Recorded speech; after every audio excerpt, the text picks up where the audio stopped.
to Autism Spa. I'm here with Arman and Andy. They're going to tell us about financial planning for the special needs community and really what we need to watch out for. But the key thing, we're in California, but of course, your advice is not only national, but it could be specific to state, any state regulations or taxes that people need to be aware of. Each state is a little different, so that's always a consideration. But having said that, Andy, if you want to introduce yourself, tell us about your background, and then Arman, same thing, and we'll go from there. Yeah, so my name's Andy Hixson. I work for Synergy Wealth Solutions here in St. Louis. Kind of my background and how I got here, my journey, is my now 6-year-old son was diagnosed with autism at 2. And went through the whole thing, the first 100 days and everything like that. Quickly, we got him to a great ABA therapy school.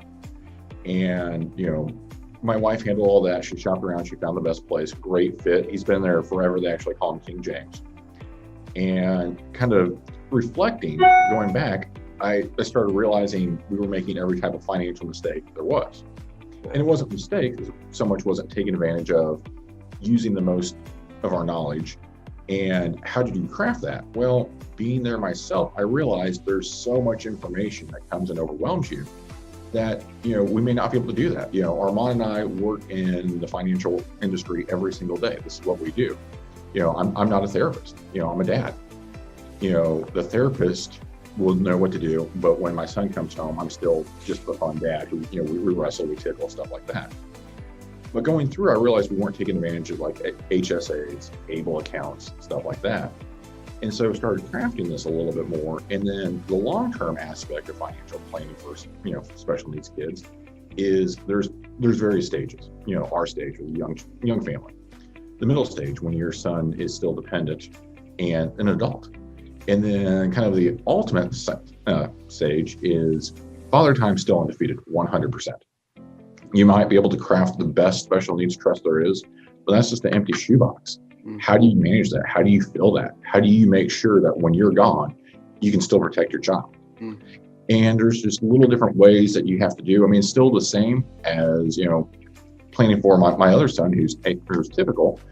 We plan very similar with him, but it has to be a little bit different. You have to be a little bit more defensive. And there's just various ways. One big piece that we use a lot is permanent life insurance for 2 reasons. One, it's contractually based. And what we've seen now a lot is probate courts, especially like in New York State, are backed up for years. Well, if you still have to fund your dependent's life after you're gone and it's backed up for 3, 4, 5 years, that trust that's empty, and you can withdraw from it. So permanent life-based insurance, it's contractually based, it doesn't have to go through probate, and it guarantees it's the ultimate defensive tool there is. So when you are called, it funds that trust. Yeah. So Arman, tell us, how did you get here? How did this become? You don't have any kids yet, do you? No. So what brought me He is engaged. I am engaged. Yes. What brought me personally actually in this industry was my junior year of high school. My father actually passed away from cancer. And kind of just like being from a diverse background, I'm Iranian, fully Iranian myself. Both of my parents were born in Tehran.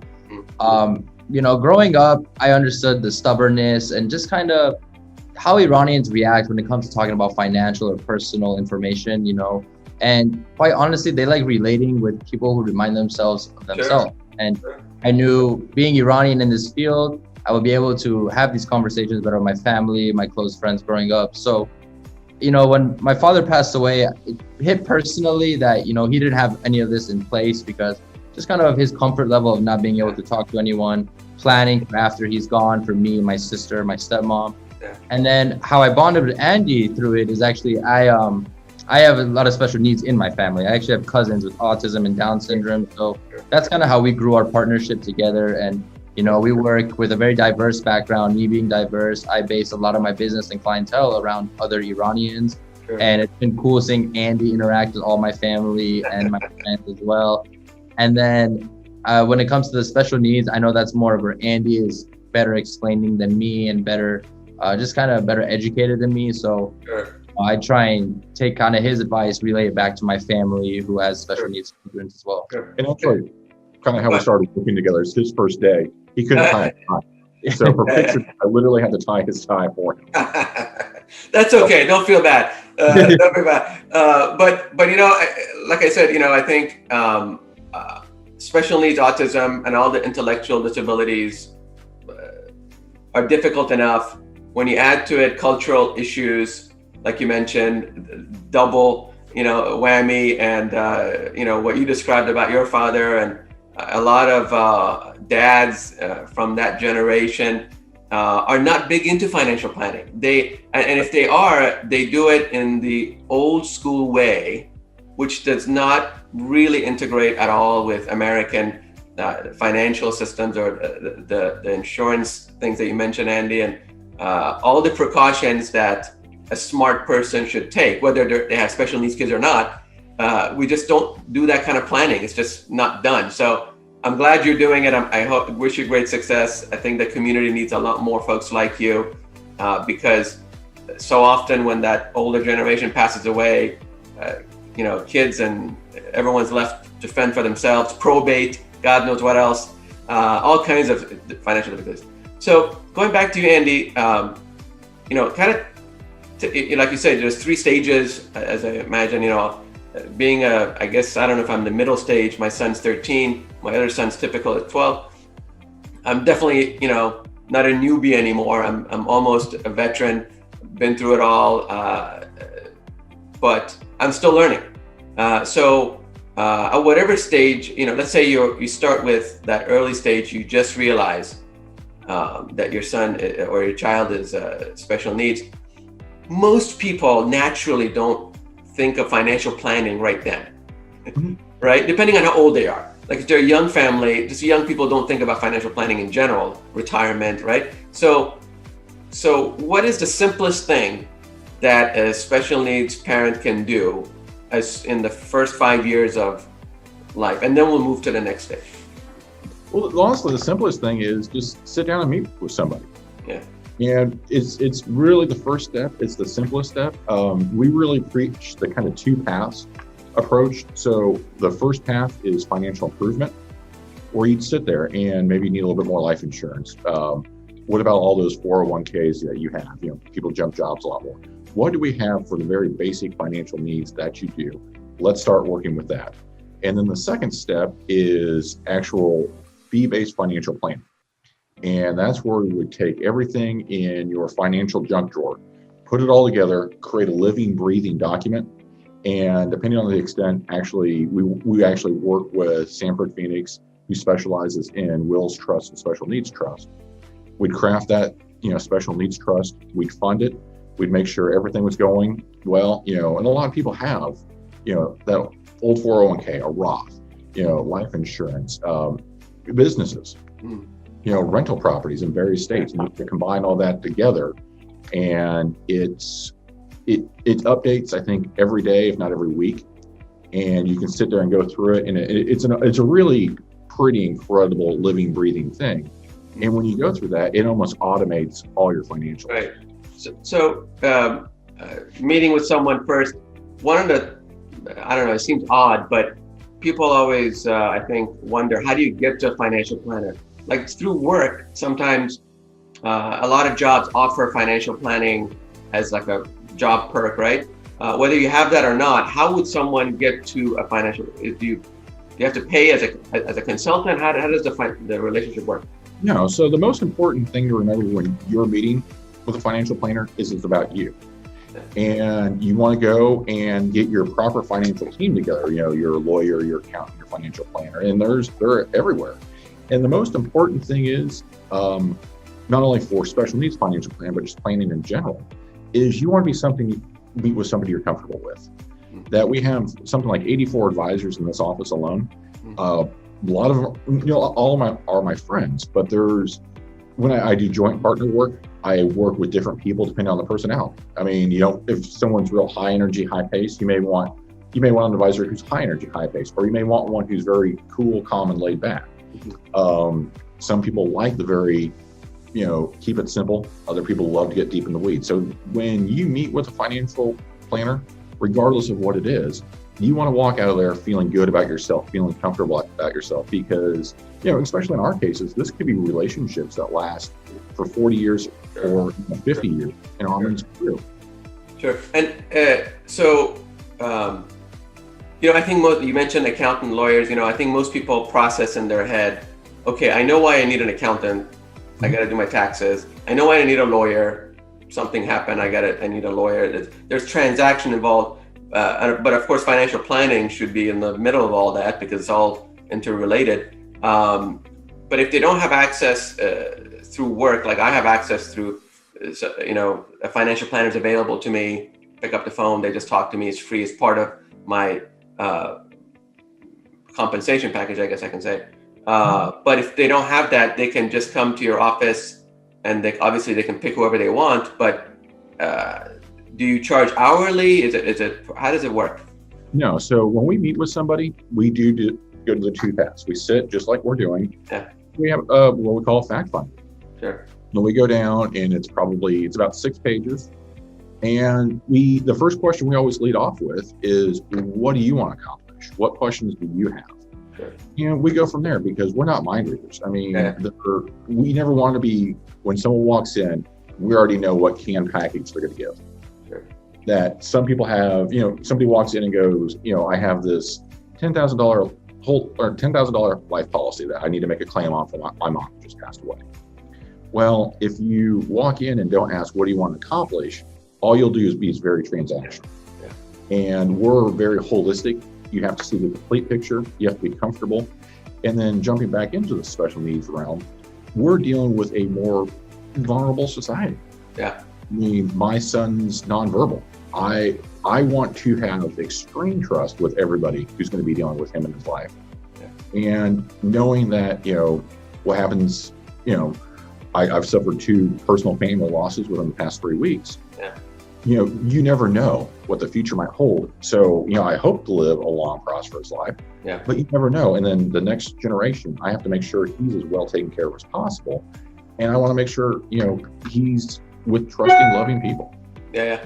So obviously, people go through in special needs planning and special needs acceptance, I'm going to say.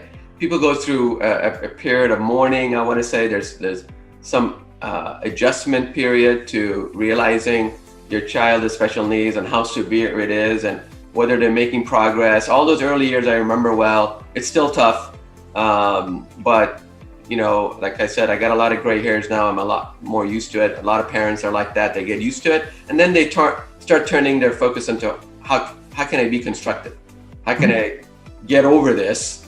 Because it's not about me, it's about my kid. And I want to make sure I set something up for my kid where he doesn't have to worry. Basically, the bottom line is you want your kid taken care of when you're gone, or when you're not able to make decisions anymore about their financial well-being. So the first thing, my advice sounds like your advice, obviously, to any parent is, sit down, meet with a financial planner, get some goals together, and try to consolidate all of what you just articulated is very correct.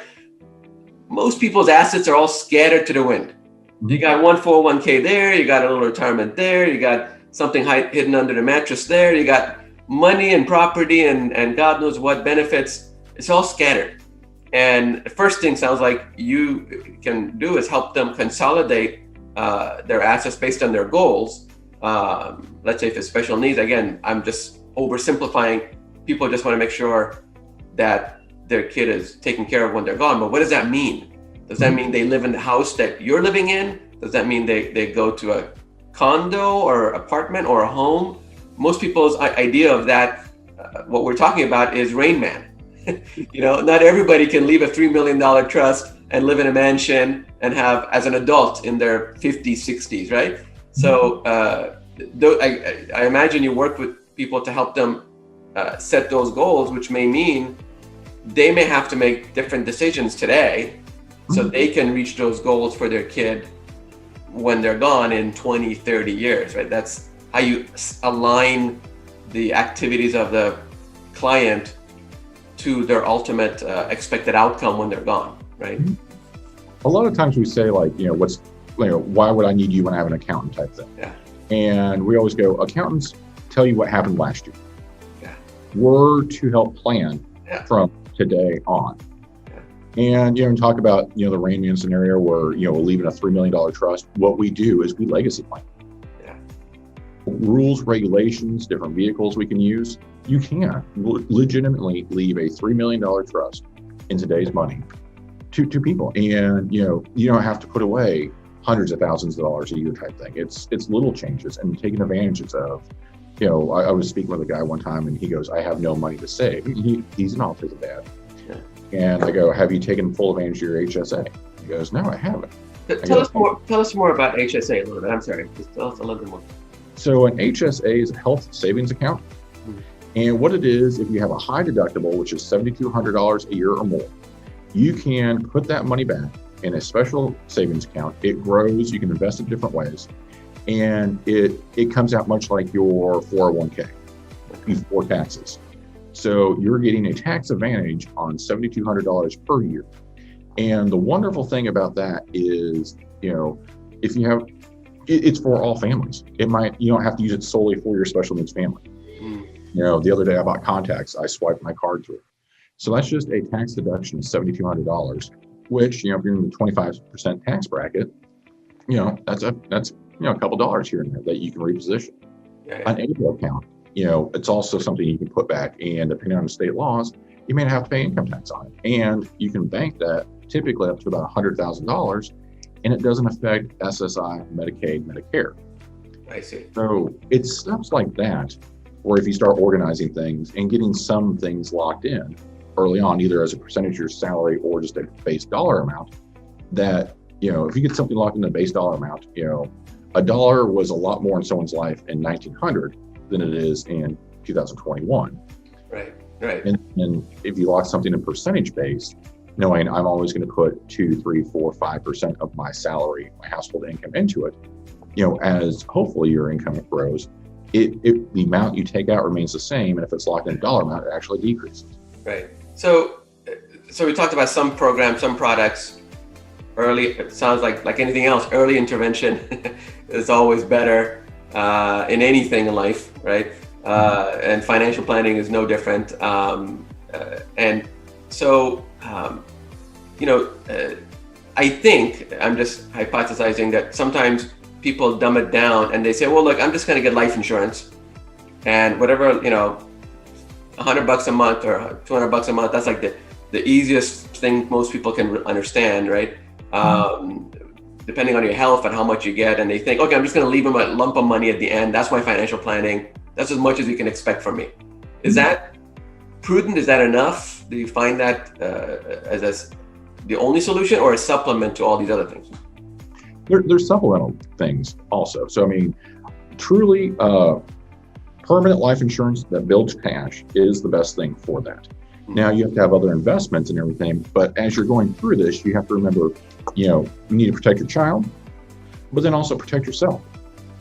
And we actually have a program called Taming the Bear Market, where you take a couple different vehicles, combine them all into one, and it helps protect your child when you're gone. It is through life insurance.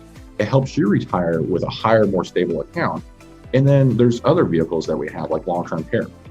The worst thing you could do is, okay, let's say, there are people who don't believe in, life insurance, whole life insurance. They go, I'm just going to invest everything.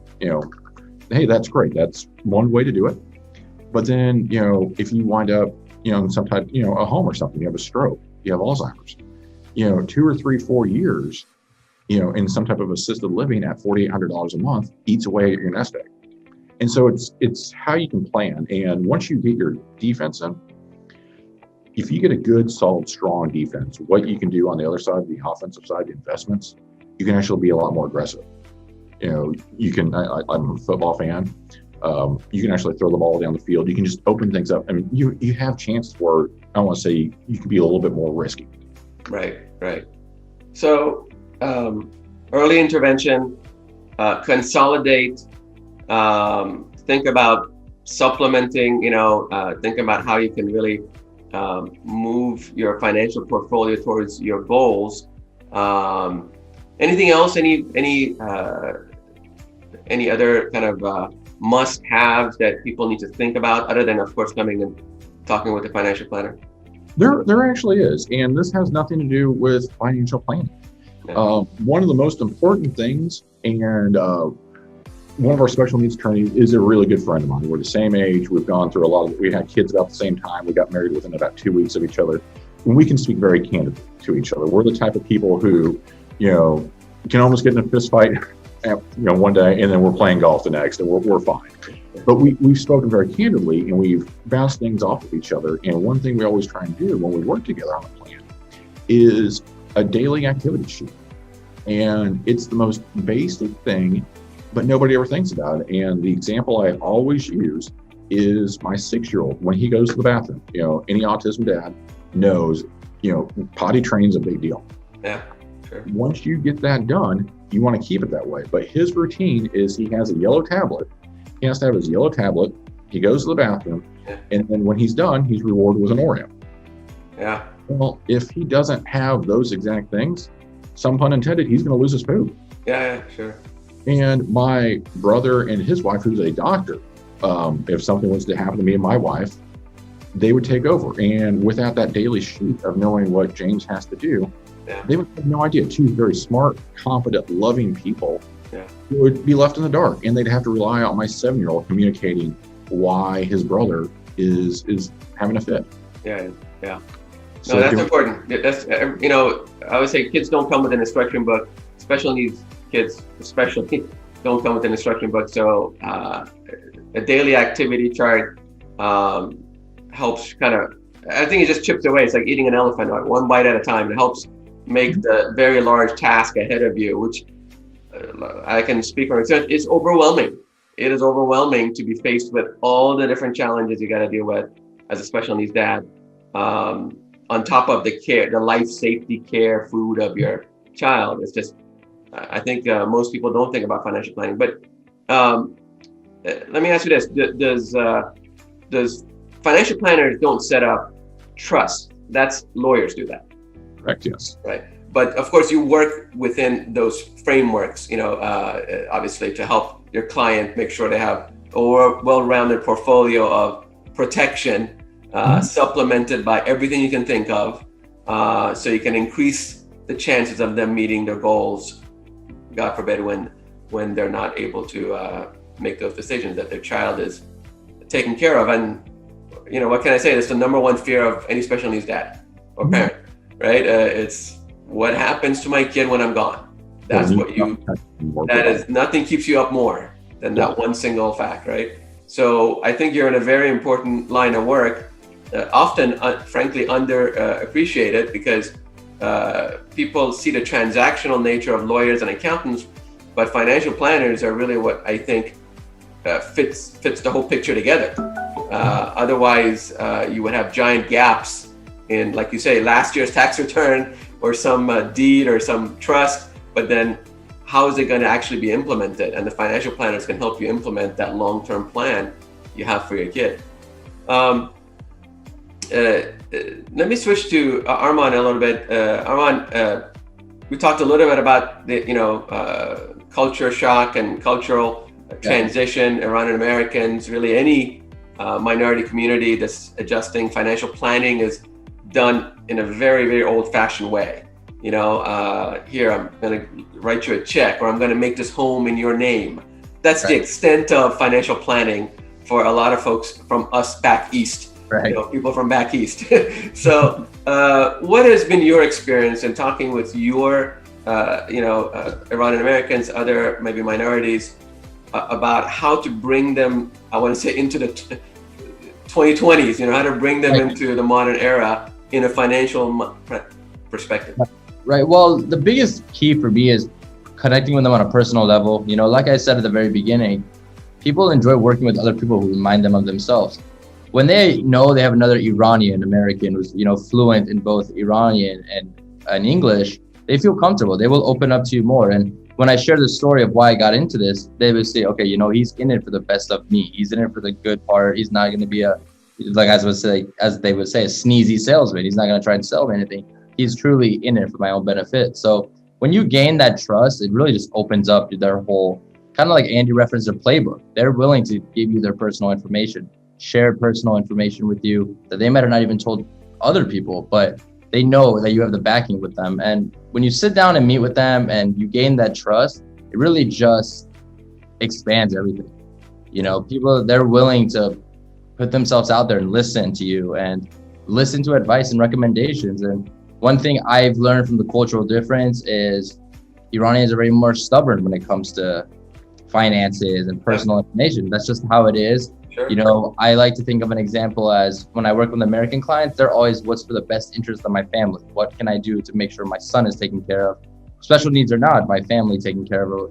However, you know, Iranians think with the mindset of, oh, well, nothing's ever going to happen to me. And if it does, I have my uncle, I have my brother, I have whatever.